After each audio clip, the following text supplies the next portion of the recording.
is required within the industry, and then outside the industry, there are requirement of doing health monitoring, public health monitoring. So is industry ready, security industry per se, ready for the new skill sets which are to be trained and imparted to security personnel? Is there any plan about it already in process? Captain Tyagi, thank you very much for asking that question.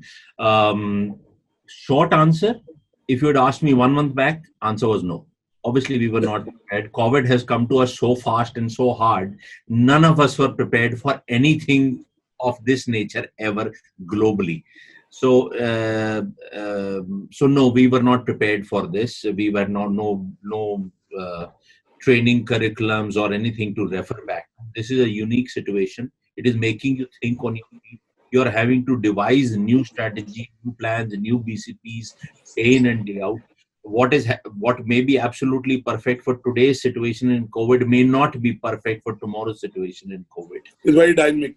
It's very dynamic right now, and we really can't predict what is going to happen tomorrow. However, you are absolutely right. The security guard, as I had also mentioned, is now playing a much bigger role. He's being entrusted with a much bigger role.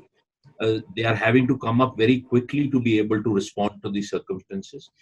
It will be our endeavor as an industry to now come up with new plans of skill elevation, new plans of training these guys to come up to that level where they can handle much more than what they could in the past.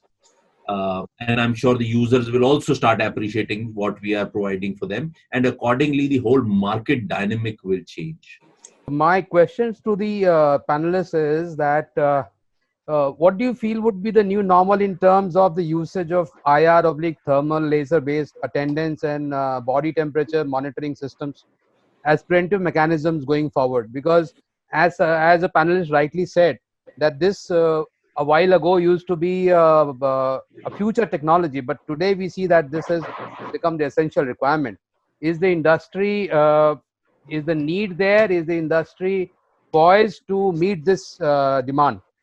Lieutenant Colonel Sinha, thank you so much for coming on the call and asking this question. I have my views on the usage of the thermal scanners and the usage of the biometric technology. And this basically emerges out from the fact that there are a lot of directives which are being given by the government of India, and I'm talking in the Indian context today. And in government of India has prohibited use of the touch-based biometric technology today across the country to prevent the spread of COVID-19. And this is something which possibly was not anticipated. The most widely used biometric technology in India or probably worldwide was the finger touch biometric technology. Now, having said this, since the government has put restrictions on the use of biometric finger touch biometric technology in the country, we will have to evolve to a contactless technology. And I don't know which one would suit best, whether it would be the facial recognition, whether it would be the wave, or whether it will be retina. But we will have to at least find out a technology which basically can replace the touch-based technology for the future. It's not from only the government directive standpoint. I think it will also augur well with the security and safety of every individual that we are all concerned about in the future. There is a lot of investment which is going in the technology companies worldwide on working on finding the best contactless biometric technology to be used in future.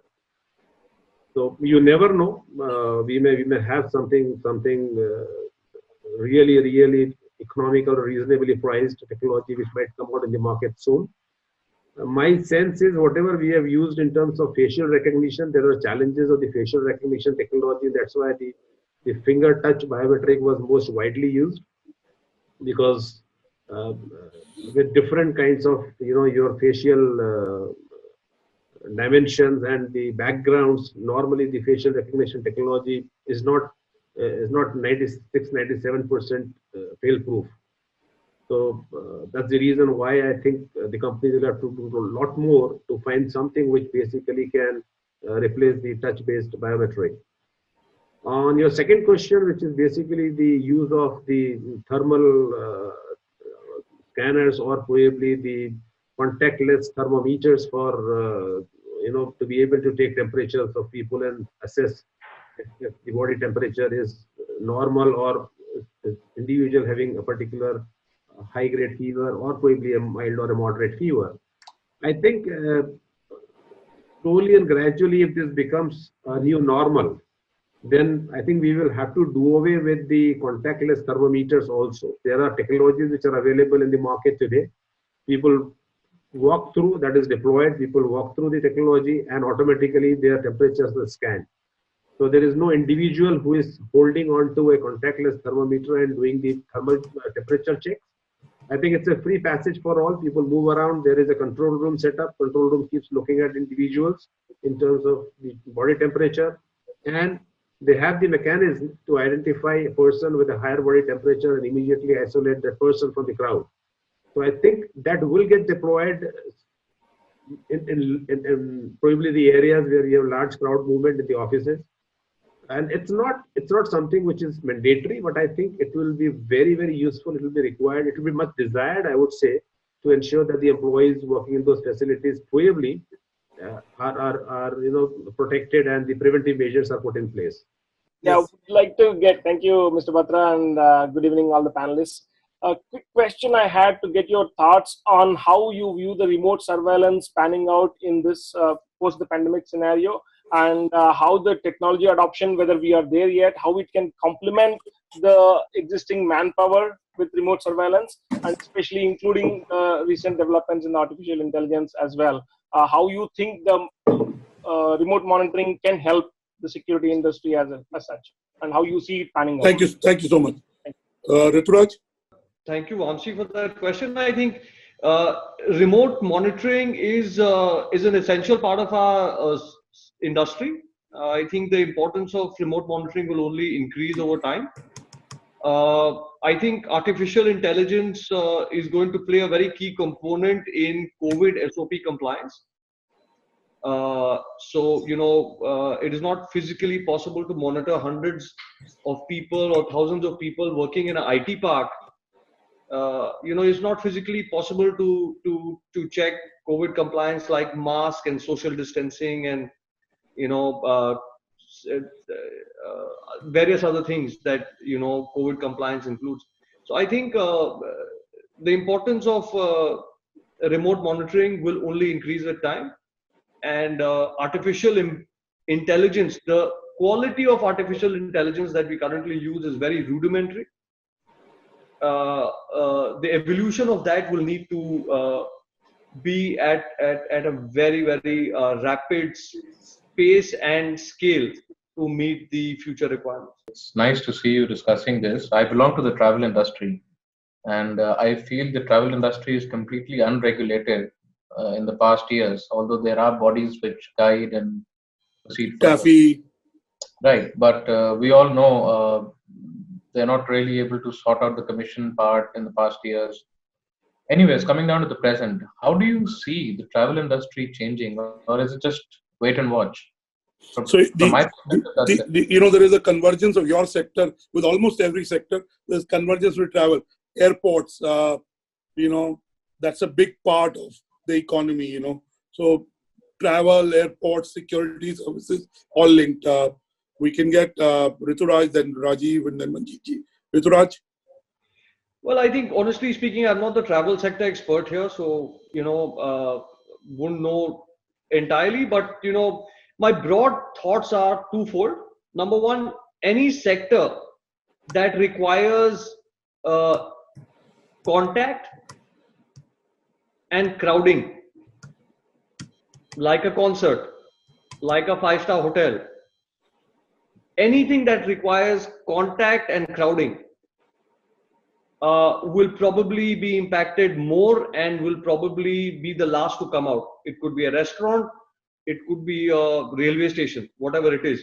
I think contact and crowding are the two essential traits that people are going to run away from.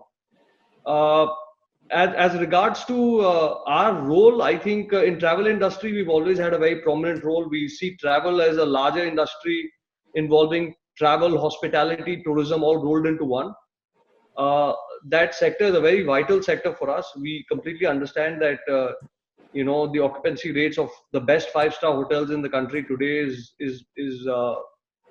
90% down, which is unprecedented. This didn't even happen during the time of 9/11, or any other global fiasco has not resulted in that kind of impact on airline business or hospitality business or even food retail business as COVID has. So I think at one level, I feel that this sector will take more time to recover. I also acknowledge it's a very priority sector for us as service providers. And we are looking to work with these sectors. I completely remember 26/11 attacks in Mumbai, terror attacks. Nobody really figured out at that point in time that in a matter of 18 months, every 5-star hotel, every mall, every public place will have a door frame metal detector and a baggage X-ray machine installed. And private security will be required to do 3-level checks. Cars coming in, and then people, and then different procedures. But that happened very rapidly. I think COVID is a similar kind of defining moment or a watershed moment for security and FM sector. And our role in travel, tourism, hospitality will transform more fundamentally than it did during 26/11. I also want to add one more question here. In my view, over the past couple of weeks, what I've understood is that the vaccination, the only cure that I see here is the vaccination. Although vaccinating 130 plus crore Indians is again a humongous task. What are your views from whatever inputs you have? Do you foresee? I personally see it coming through in the next couple of months. What do you all have just to say? Just to tell you, because I want to keep that has implications for all sectors in this. But Right. as you know, Oxford has developed a vaccine, and trials are on, and the Serum Institute of India is developing the vaccine along with 4 other partners. I watched the interview of Bill Gates with Fareed Zakaria on Sunday, and while Bill Gates said that he's working with the finest minds, but he would not like to raise expectations, as Dr. Fauci has said, that it normally takes 12 to 18 months for a vaccine to be developed, tested, and perfected. But with the unprecedented situation, everyone getting together, it could happen in 6 months. That's a possibility. Only after trial we'll know. But I don't think anybody has a definite viewpoint on that.